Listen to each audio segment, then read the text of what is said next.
On October 4th, 1957, Americans walked outside on a clear autumn evening and looked up to watch a small metallic sphere cross the sky, emitting a steady electronic beep that every radio operator on the planet could pick up. Sputnik was barely larger than a beach ball. It carried no weapons, no astronauts, no scientific instruments beyond a basic thermometer and radio transmitter. None of that mattered. What mattered was that the Soviet Union had put an object into orbit around the Earth before the United States had managed to do so, and in the paranoid calculus of the Cold War, that single fact translated immediately into a terrifying question. If Soviet rockets could put a satellite in orbit, what was stopping those same rockets from delivering a nuclear warhead to any American city? The launch of a basketball-sized sphere triggered a national crisis in the United States, disproportionate to anything the object itself actually represented.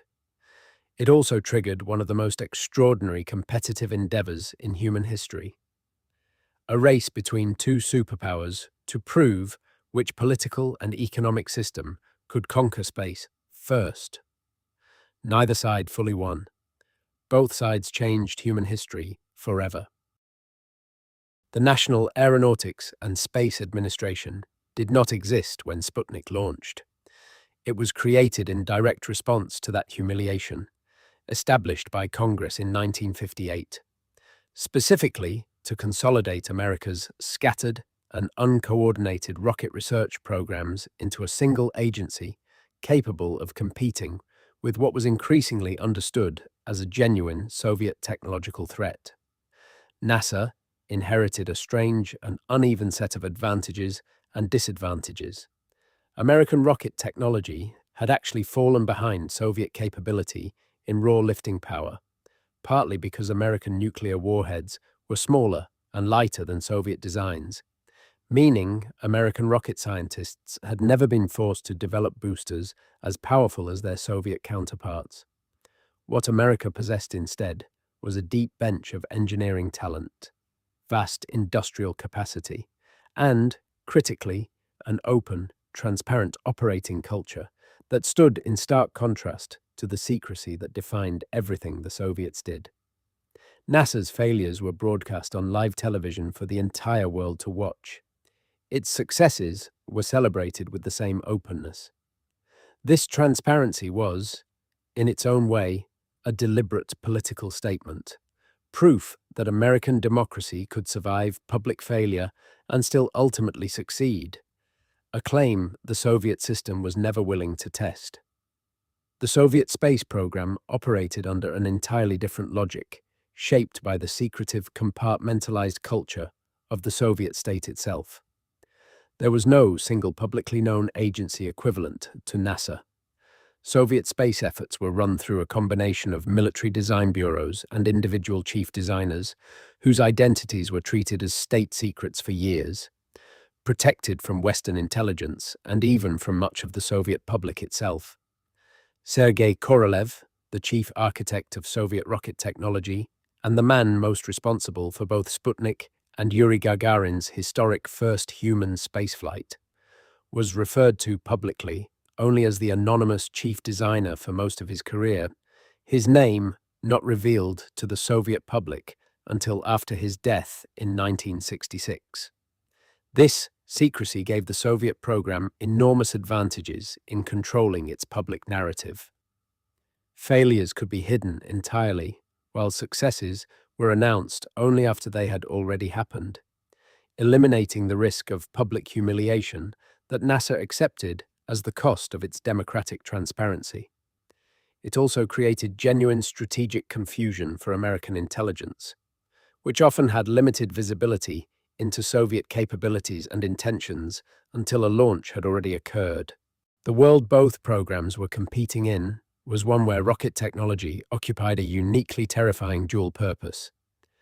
The same boosters capable of lifting a satellite or a human being into orbit were, with minimal modification, capable of delivering nuclear warheads across continents.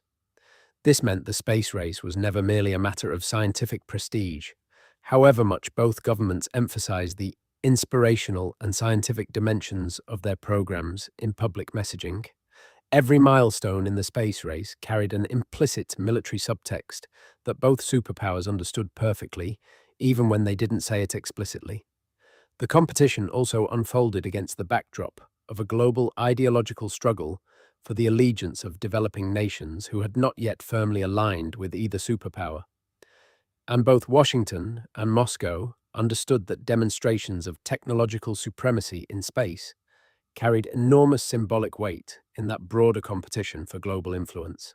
The rivalry escalated through a series of dramatic firsts that traded the lead back and forth in ways that consistently embarrassed whichever side had just been overtaken.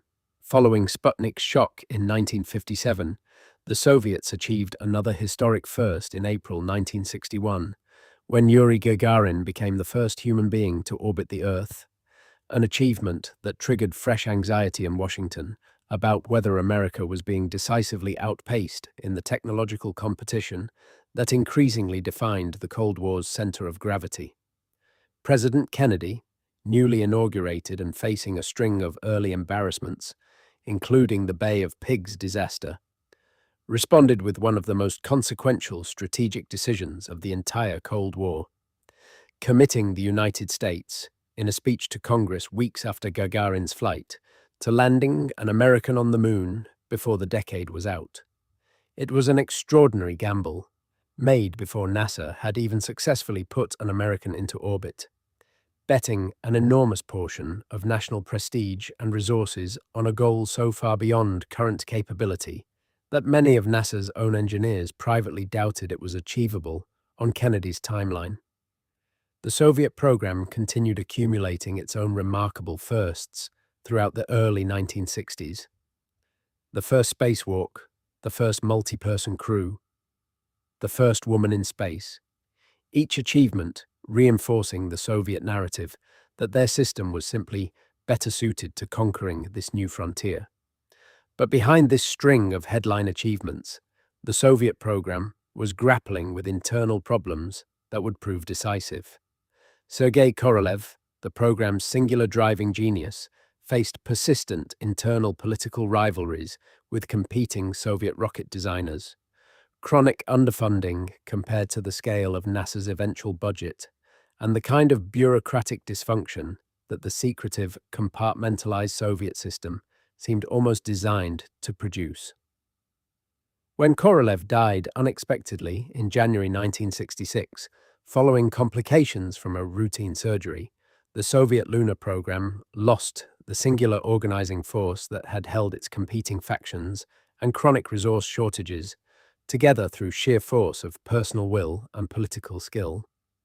No successor possessed Korolev's unique combination of engineering brilliance and Kremlin political capital, and the Soviet lunar effort, never as fully coordinated or adequately funded as the public successes suggested, began falling progressively behind NASA's accelerating, lavishly funded Apollo program.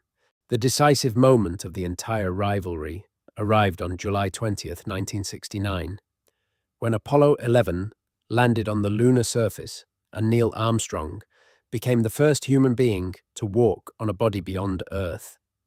An estimated 600 million people worldwide watched the broadcast, an audience size unprecedented in human history to that point, achieved specifically because NASA's culture of public transparency meant the entire mission was broadcast live rather than revealed only after a guaranteed success.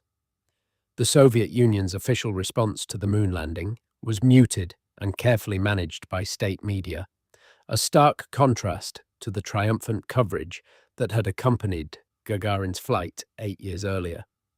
Behind the scenes, the Soviet lunar program had been quietly struggling for years with a series of catastrophic failures of its own massive N-1 rocket, intended to be the Soviet equivalent of the Saturn V that had carried Apollo 11 to the moon.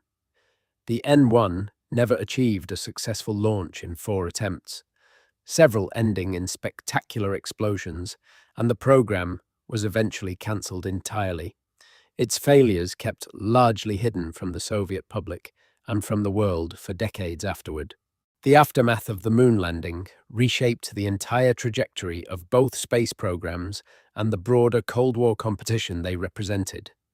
NASA, having achieved the singular defining goal that had justified its existence and enormous budget throughout the 1960s, faced declining public interest and shrinking funding through the 1970s as American attention shifted toward other priorities, including the increasingly costly and unpopular war in Vietnam.